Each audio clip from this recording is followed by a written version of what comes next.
Praise God. Tayo ba'y pinagpala ng Diyos? Amen. Nakaka-bless ang ating praise and worship. Lalo na kapag maganda yung kumakanta. Amen. Amen. Okay. Yan.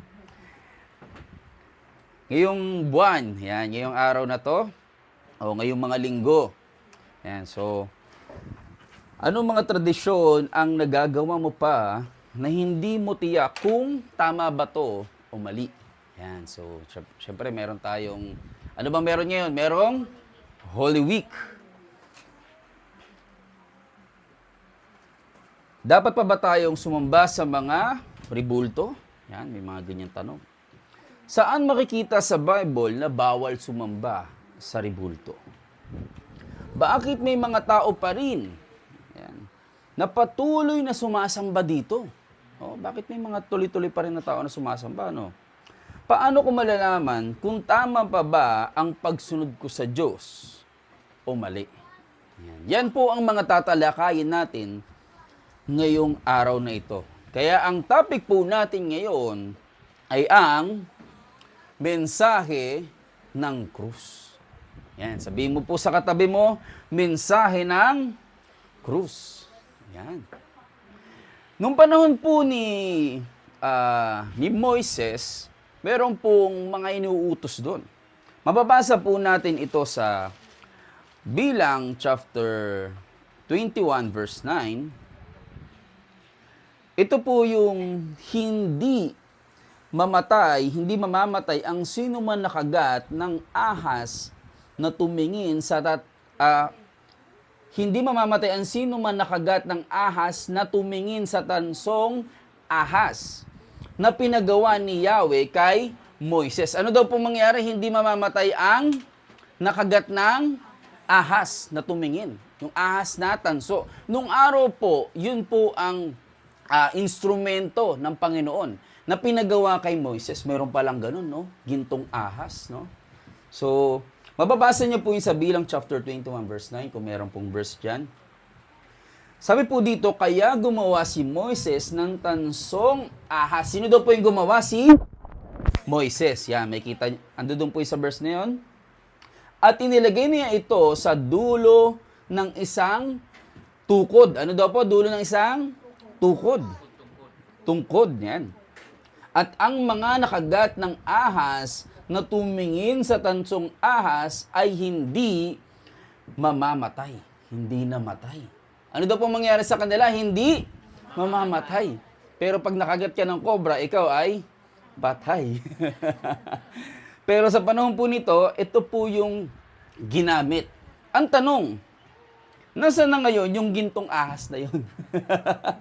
Na pinagawa ni Yahweh kay Moises. No, nasaan na kaya yon? Yung gintong ahas na yon? Yung tungkod na yon. So, mababasa natin ngayon yan sa 2 Hari chapter 18 verse 14. Ito po ay pinadurog na.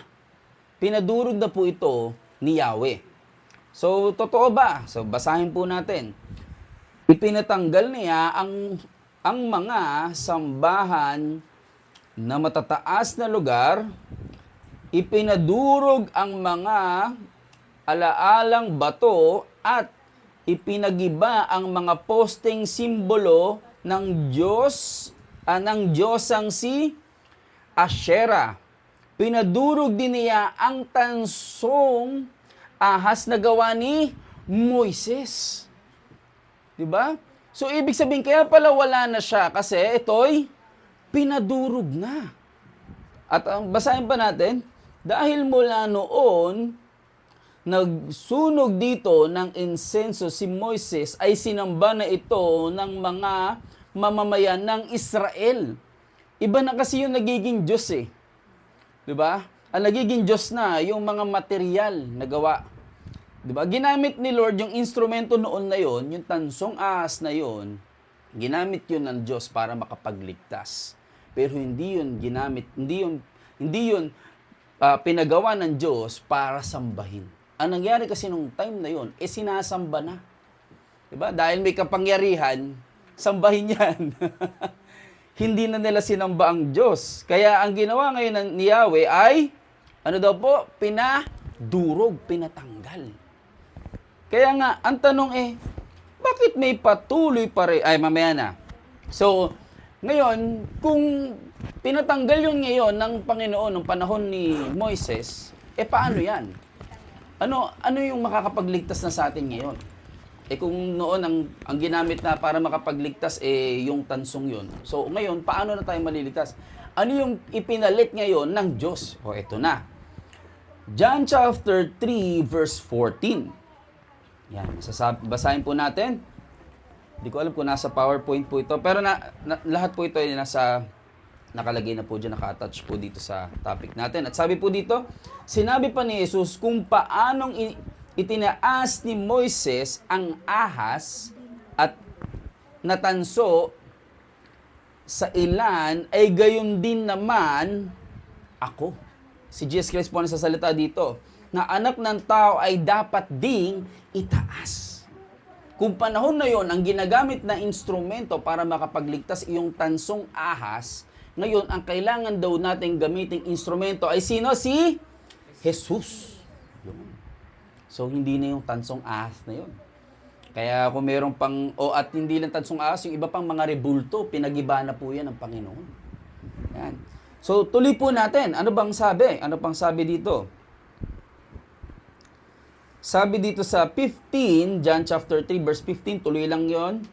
Upang ang sino mang sumampalataya sa akin, ang nagsasalita po dito si Jesus Christ, sino daw sumampalataya kanino daw? Kay Jesus Christ. Ano kaya mangyayari pag sumampalataya tayo sa Kanya?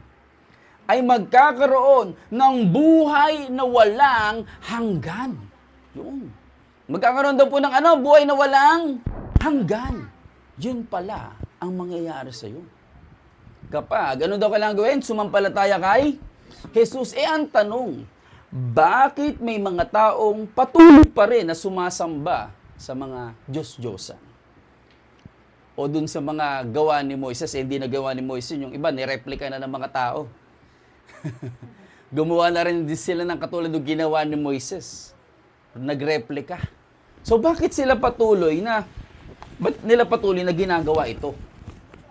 No? Anong reason? Kasi dahil dun sa number 1, ang kamangmangan ng tao. Yung pala yun, no? Kung bakit sila patuloy na gumagawa nito, dahil daw sila isang mangmang. So ano ang ibig sabihin po ng mangmang? Ito po ay ignorance o ignorante o walang alam. Hindi nila alam kaya nila ito ginagawa. Yung pala yun. Kaya patuloy nilang ginagawa yun kasi nga hindi nila alam. Okay?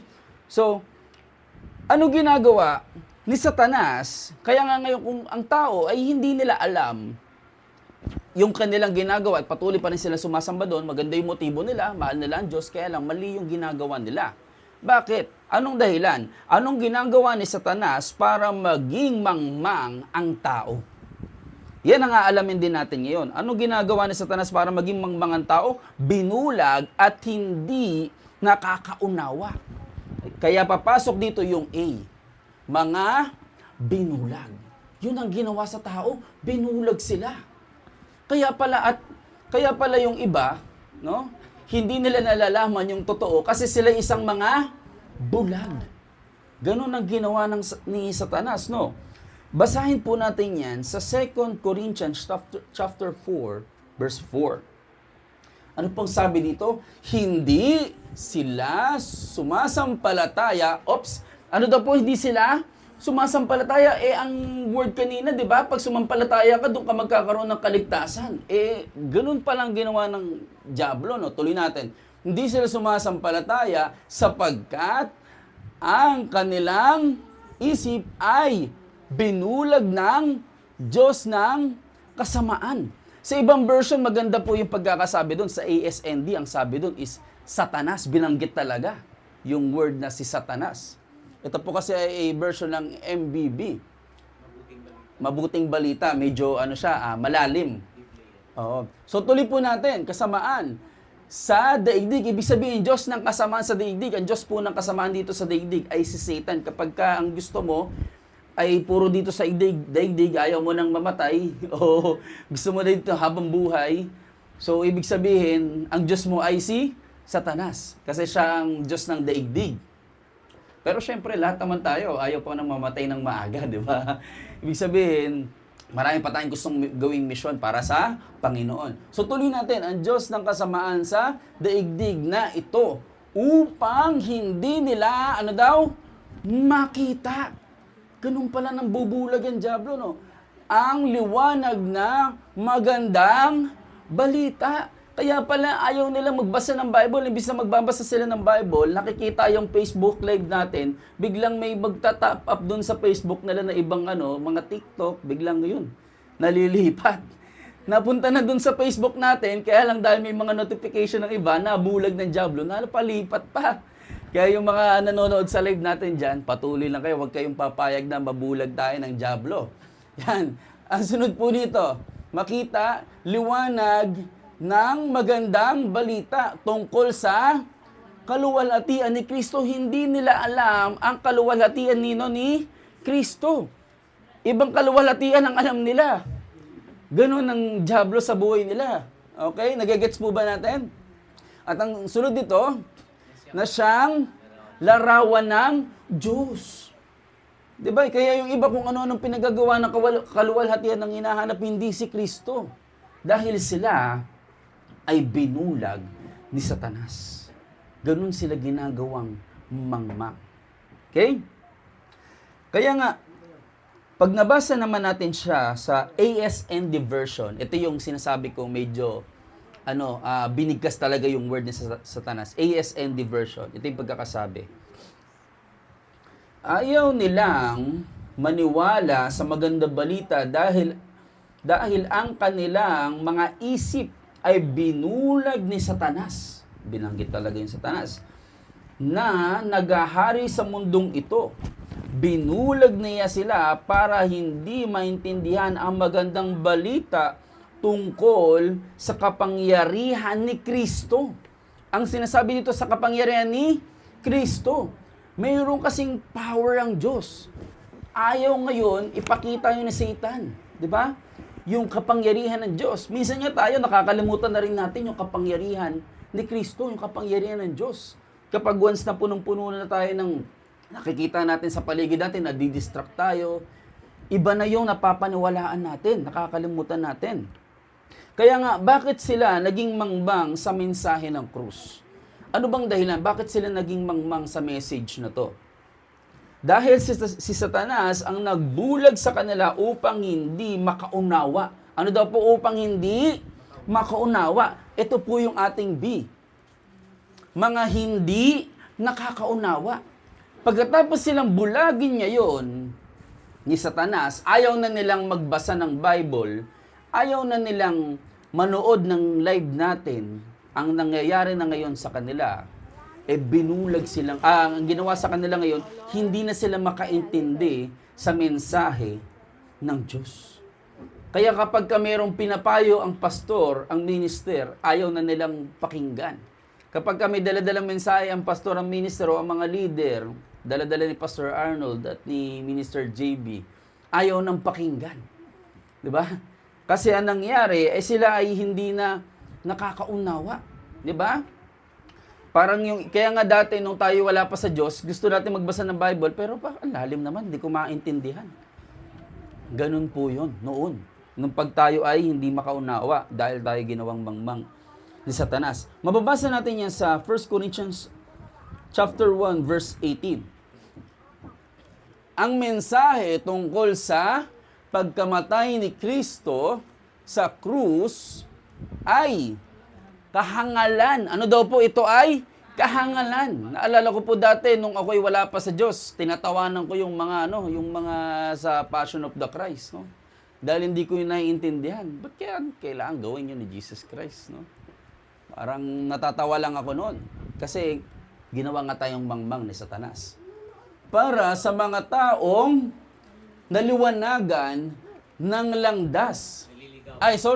Para sa mga taong naliligaw ng landas. Ibig sabihin sila ay naliligaw. Sila ay ligaw. Ibig sabihin, pag ang tao ay ligaw, ano mangyari sa kanya? Hindi makakarating sa paroroonan. Delikado. Hindi makakabalik. So, yun ang mahirap pag naliligaw.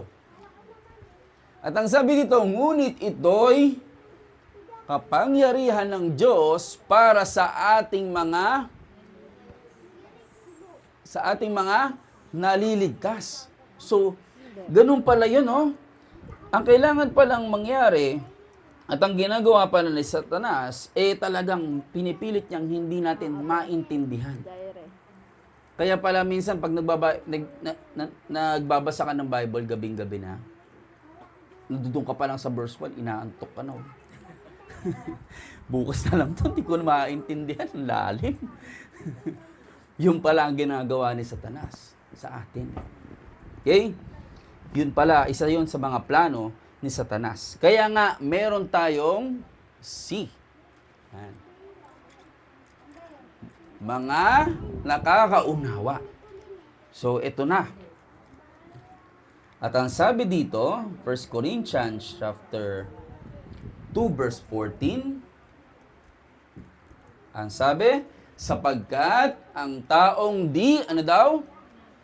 pinananahan ng Espiritu, ibig sabihin, pag ikaw ay wala daw sa iyo yung Espiritu ng Diyos, wala sa Espiritu ng God, anong mangyari? Ay ayaw tumanggap ng mga kaloob mula sa Espiritu ng Diyos.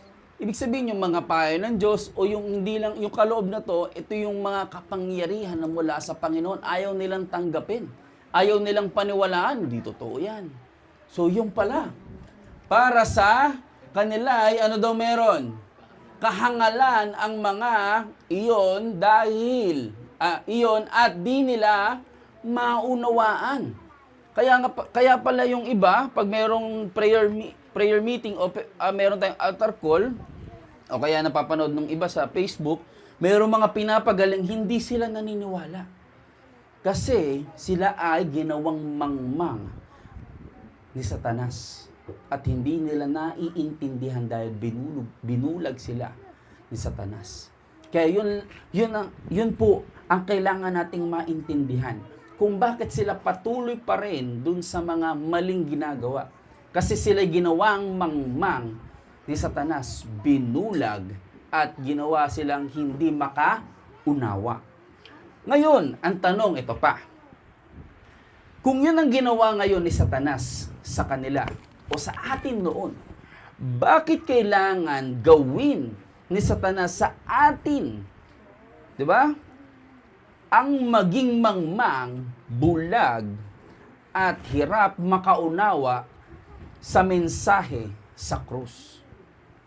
Bakit ginawa niya ni Satanas? Anong meron sa'yo? At ikaw pa ang pinili niyang iligaw. Diba? O hanggang ngayon, pinipilit tayong iligaw ni Satanas. Ano bang meron sa'yo? Ano bang meron? Bakit pinupuntirya ka ng kaaway? Dahil bibigyan ka ng Diyos ng kaligtasan at kapayapaan. Yun pala yun. Kaya the more na nililigaw ka ni Satanas, the more na binubulag ka niya, ginagawa ka niyang mangmang, isa lang ang ibig sabihin yun. Dahil ililigtas ka ng Diyos at bibigyan ka ng kapayapaan. Dahil ang number 2 natin, ang kaligtasan ng tao. Ito ang ibibigay sa atin ng Panginoon. Kaligtasan. Inggit si Satanas sa iyo dahil ligtas ka. Siya kasi habang buhay siyang parurusahan. Ikaw kasi may nakahandang regalo sa iyo ang Panginoon sa lahat ng iyong pagtitiis. Okay? Paano tayo magkakaroon ng kaligtasan? Mensaheng mula sa Diyos. Ito yung A. Ang mensahe. 1 Corinto chapter 15 verse 1. Mga kapatid, ano po sabi? Ngayon ipinaalala ko. Ano daw po? Ngayon ipinaalala ko. Makinig po tayo ha. Sinabi po dito, pinaalala ko kasi pwede pong nakakalimutan po natin ito. Yan. Kaya binigkas po yan. Ang sabi po dito, ngayon, pinaalala ko sa inyo na ang magandang balitang pinangaral ko sa inyo, iyan ang magandang balitang inyong tinanggap at naging saligan ng inyong pananampalataya. Ito palang word ni Lord, ito yung magiging ating saligang pananampalataya. Kaya pala ganun si Satanas, napilit tayong inilalayo dun sa Biblia. Diba? Pilit sa ating pinahihina na huwag tayong magbasa, huwag tayong makinig sa mga preaching. Diba? Kasi yun pala ang mensahe, yun pala ang layunin at ayaw mangyari ni Satanas. Kaya nga meron tayong B. Ano yung B? Ang sumasampalataya.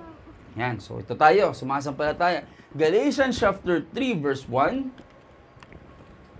Ano po sabi? Mga hangal, kayong mga taga-Galatia.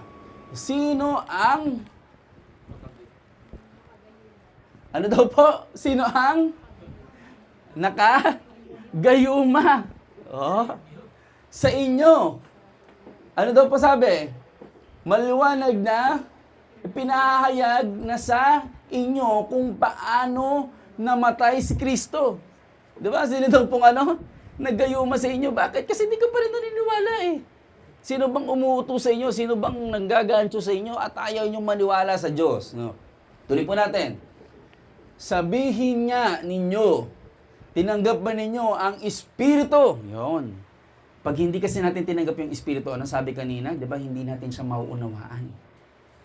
Kaya tinatanong dito, tinanggap ba ninyo ang Espiritu sa pamamagitan ng mga gawa ayon sa kautusan o sa pamamagitan ng inyong pananalig, sa inyong, ano daw po? Narinig. Kaya pala meron tayong Bible study, kaya pala meron tayong Sunday preaching, at meron pang daily devotion. Ayan. Kung meron, sino po yung makakasala dyan, yung mga daily devotion, yung mga nagsasend sa Messenger. Kami po mga music team, required po kami na meron kaming nakatas po sa amin daily na kailangan mag-send kami ng mga nababasa naming Biblia araw-araw. Yan. Kasi bakit? Sa inyong narinig tungkol kay Kristo. Kailangan natin maintindihan yung mga tungkol kay Kristo. Hindi po yung tungkol dun sa kaibigan mong nagchismis kung ano yung dapat gawin. Huwag po natin paniwalaan yun. Kailangan po natin paniwalaan ay si Kristo. Bakit? Ano bang meron dun sa si? Merong kapangyarihan. Ito yung kanina. No?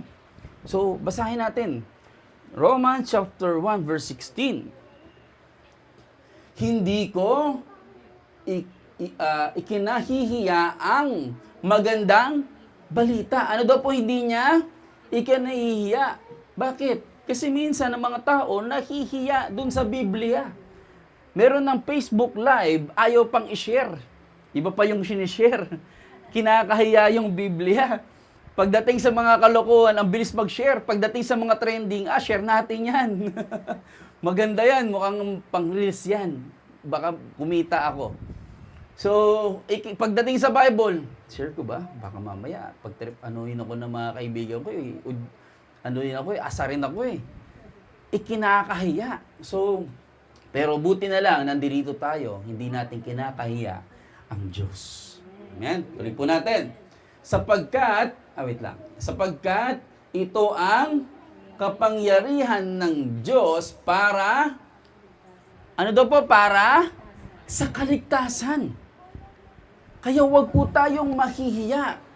Kasi merong kaligtasan. Kaya nga po yung mga pastor natin, mga leader natin, wala nang hiya. Wala nang hiya, no? Ginagawa nito kasi gusto nila, yung pinupuntahan nila, gusto nila magkaroon ng kaligtasan. Diba? Ginagawa nila hindi na sa sarili nila. Kasi may concern sila na ayaw nilang mapahamak ang mga kaluluwa nito. Kaya nga po, pasalamatan po natin yung mga pastor natin na walang sawang patuloy na naglilingkod. Yan. So, tuloy po natin. Kaligtasan. Bawat sumasampalataya, unay sa mga At gayon din sa mga Diego. Ibig sabihin, mapaanong lahi ka man, mapaanong estado ka man ng pagkatao, ang kailangan mo pa rin ay ang kaligtasan. Ang kapangyarihan ng Diyos sa pamamagitan ng kaligtasan.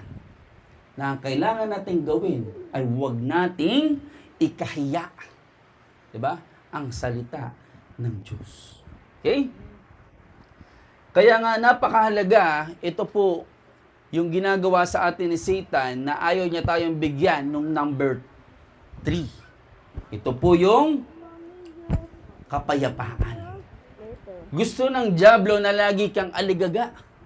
Gusto ng dyablo na lagi kang stress. Gusto ng dyablo na lagi kang problemado. Kasi ayaw kanyang bigyan ng kapayapaan. Yan. Tuloy po natin. Ano bang meron sa kapayapaan? Sa A. Para magkaroon ng kapayapaan, kailangan po natin ng pakikipagkasundo.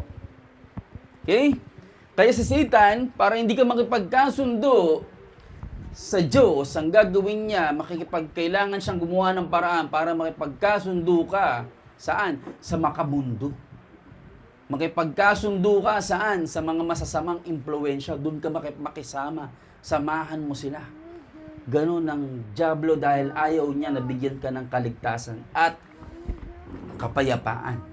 Tuloy po natin ang A.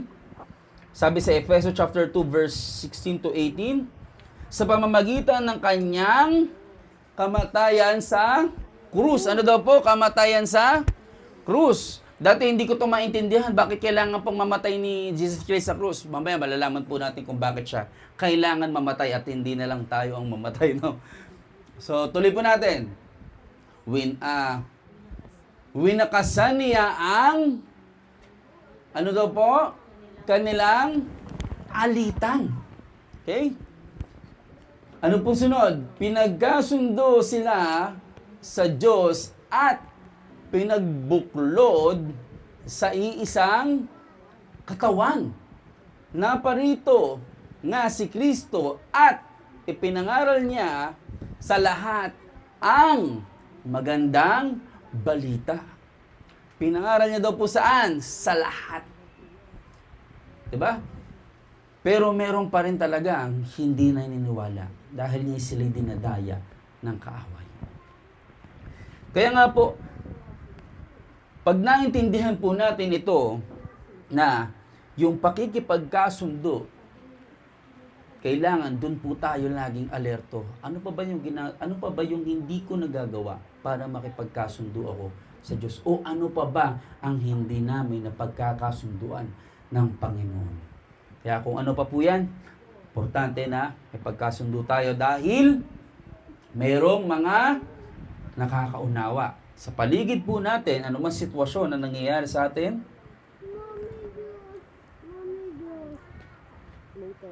ano po yan? Sabi ng ang pagwawalang bisa. Yan. Okay. Ito po yung nangyari.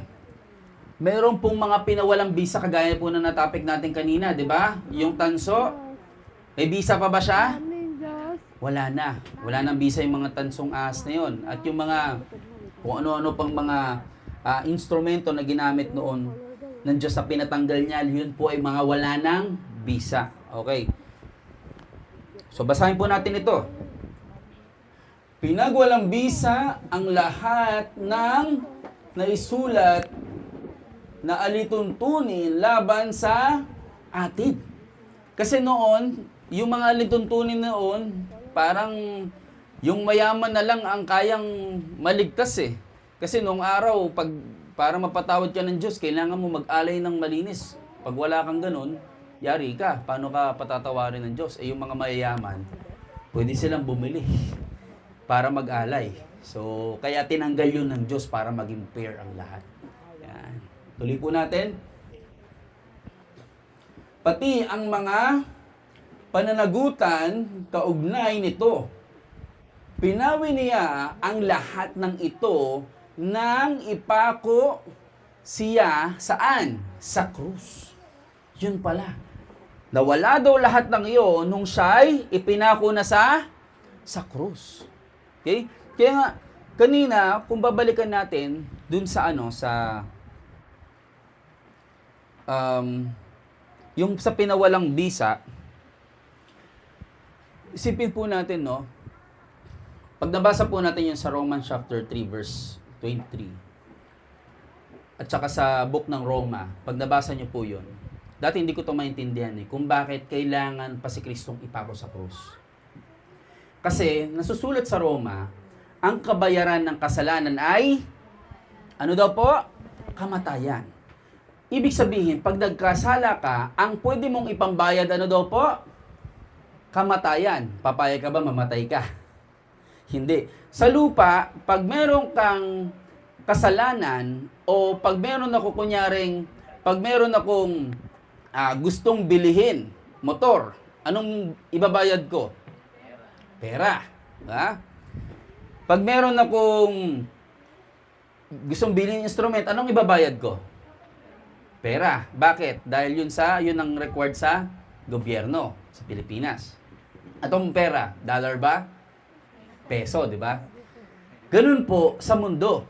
Mayroon kang dapat na pangbayad. May required na pambayad. Pwede mo bang ipambayad? Bibili ako ng drums, pangbabayad ko cellphone. Hindi papayag yun, di ba? Sa Biblia, ganun din po. Ang kabayaran ng kasalanan, ang pinaka pwede mong ipangbayad ay yung kamatayan. Kaya, dahil noong araw, di ba, ang nangyari, pag may kasalanan, sino yung mga mamamatay? Yung mga alay. Yung inaalay, yung mga malinis na tupa, yun po yung namamatay. Yun po yung pangbayad natin sa kasalanan natin.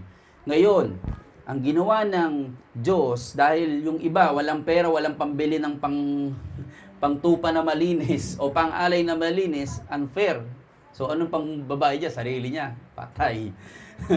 Kaya yung iba, talagang patay talaga. Kasi walang pang-alay. So, ganoon po, sa panahon natin ngayon, ang ginawang pong alay ay sino? Si Kristo. Siya na yung namatay para sa iyo. Okay? Dahil hindi mo kayang magbayad, ang nagbayad na sa iyo ay sino? Si Kristo. Yun pala yun. Dahil wala kang pangbayad, ang magbabayad sa iyo ngayon ay ang Diyos. Dahil hindi ka pwedeng, ayaw mo namang mamatay, di ba? Ang pambayad ngayon ay si Kristo. Okay? Tuloy po natin. At ang sabi dun sa si, bakit? Ano bang meron sa si? Para magkaroon ng ang tagumpay.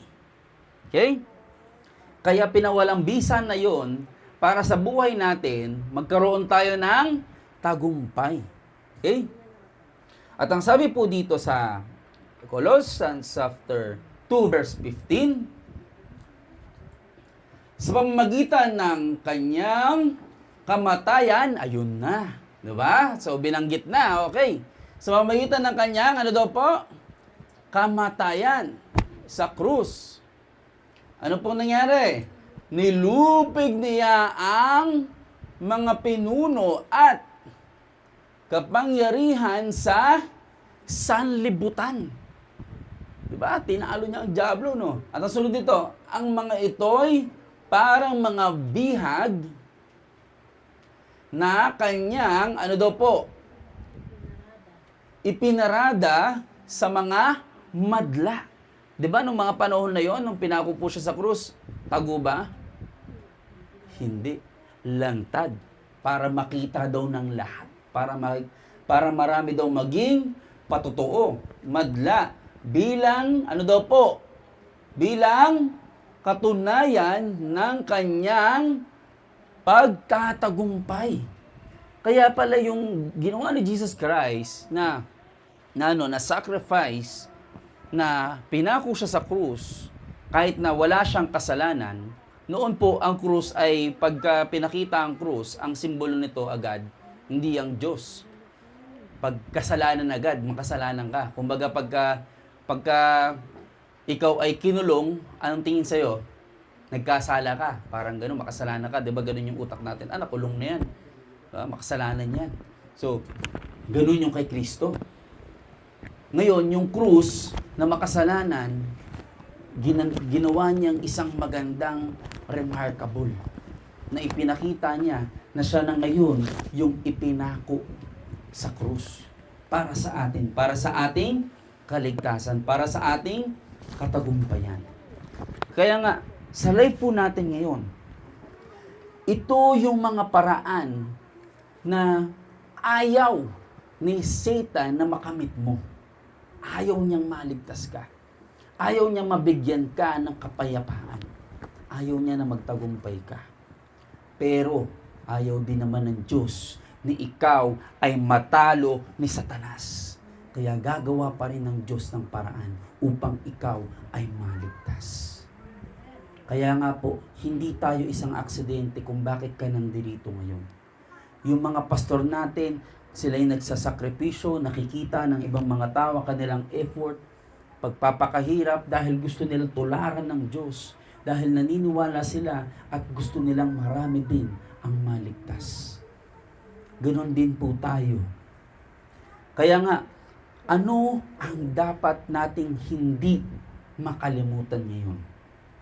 Yung topic natin, ang mensahe sa krus. Hindi dapat natin siya kalimutan. Bakit? Ano ba ang plano ni Satanas? Yung number 1, ang plano niya ay bulagin, diba? Binulag at hindi makaunawa sa mensahe ng Diyos. Yun ang plano ni Satanas. Upang ano? Upang tayo'y maging mangmang. Yun ang plano ng dyablo. So bakit niya to kailangan gawin? Anong dahilan ni Satan? Ba't kailangan niya itong gawin? Dahil bibigyan tayo ng Diyos ng kaligtasan. Okay? Kaligtasan, kapayapaan, 'di ba? At ang sabi dito, 'di ba? Kaligtasan. Ano bang meron sa kaligtasan? Para magkaroon ng kaligtasan sa pamamagitan ng mensahe, dun sa A, mensahe, upang dun sa B, upang ano? Sumampalataya, saan? Dun sa kapangyarihan, dun sa C, at pag nakita natin dun sa number 3, 'di ba? Ito yung kapayapaan na mula saan? Dun sa A, pakikipagkasundo, at sa B, pagpapawalang bisa para daw saan? Dun sa C, dun sa tagumpay. Kaya sa life po natin ngayon, huwag po natin kakalimutan ang mensahe ng Diyos sa krus. Dahil ang Diyos ay mayroong magandang plano sa atin. Tayo pong lahat ay tumayo. At tayo po'y manalangin. Ipanalangin po natin ang ating pamilya, yung mga hindi pa nakakaunawa ng mensahe ng Diyos. Ikaw ang pinili ng Diyos na nandito ngayon kasi alam niya yung puso mo. Alam niya yung heart mo. Nakikita niya yung bawat sacrifice mo. Nakikita niya yung mga pagsunod mo. Lahat ng ginagawa mo na effort ay nakikita niya. Kaya nga, si Satan, pilit siyang nagpaplano sa iyo. Pilit niyang gustong wasakin ang buhay mo. Paulit-ulit kanyang ginugulo. Pinaihina yung loob. Nagkakaroon siya ng kapangyarihan pag nalalayo tayo sa Panginoon. Doon siya nagkakaroon ng pagkakataon na para ikaw ay guluhin niya. Bulungan niya ng hindi magagandang bagay. Bulagin niya. At pinipilit niyang hindi mo maunawaan ang salita ng Diyos. At gusto kanyang gawing mangmang. Gagamit siya ng mga bagay na para malayo ka sa Panginoon. Gagamitin niya yung mga pangangailangan mo. Yung mga financial needs mo. Yung kahinaan mo, pupuntrihin niya para hindi ka makapagsimba. Pipilitin niya na malayo ka sa Diyos. Gagawa siya ng paraan na pwede niyang gamitin ang asawa mo, ang mga anak mo. Ganon si Satan. Gagawa siya ng distraction para hindi ka lumapit sa Panginoon, para hindi ka magpatuloy na makinig sa mensahe ng Diyos. Kasi natatakot siya na magkaroon ka ng kaligtasan. At hindi lang ikaw, natatakot siya na magkaroon din ng kaligtasan ang iyong mga pamilya, lahi, kaibigan, at lahat ng mga makakasama mo ay maliligtas sa tulong ng Panginoon dahil ikaw ang gagamitin ng Panginoon. Kaya wag po tayong magtaka. Kaya ka ginugulo ng dyablo dahil maliligtas ka at ang iyong pamilya. Kaya huwag kang magsawa na lumapit sa Panginoon dahil hindi ka niya pababayaan. The more na ginugulo ka ni Satan, the more na mayroon gagawin ang Diyos sa buhay mo. Ang gagawin lamang sa'yo ng dyablo ay guguluhin ang iyong isip, pagbubuhol-buhulin lahat. Ito sa utak mo, pagsasama-samahin niya lahat para maisip mo na talunan ka, para maisip mo na wala ka ng chance, para maisip mo na wala nagbabago, para maisip mo na hindi nakikita ng tao yung effort mo, para maisip mo na lahat ng ginagawa mo ay walang kwenta. Dahil lahat ng yon ay plano lang ng dyablo. Yan ay panggugulo niya sa isip mo dahil magkakaroon ka ng kaligtasan sa pamilya mo, kaligtasan sa utang, kaligtasan sa sakit, kaligtasan sa mga lahi na darating pa na ipagkakaloob sa iyo ng Panginoon, kaligtasan at proteksyon na ibibigay sa iyo ng Diyos sa kapayapaan. Lahat ng ito ay ibibigay sa iyo ng Panginoon. Huwag ka lang sumuko na lumapit sa Kanya. Huwag ka lang sumuko na patuloy na sumunod sa Kanya. Pag patuloy na nanggugulo ang dyablo, patuloy na lalapit, patuloy na kikilos pa rin ang Panginoon. Dahil kailanman hindi magwawagi si Satanas sa ating Diyos na makapangyarihan. Salamat, Ama. Salamat, Lord, sa iyong kapangyarihan. Ama, alam niyo yung puso namin. Mahina kami. Madali po kaming mapagod. Madali kaming mapikon. Madali kaming maapektuhan sa mga problema. Mabilis kaming mawalan ng gana.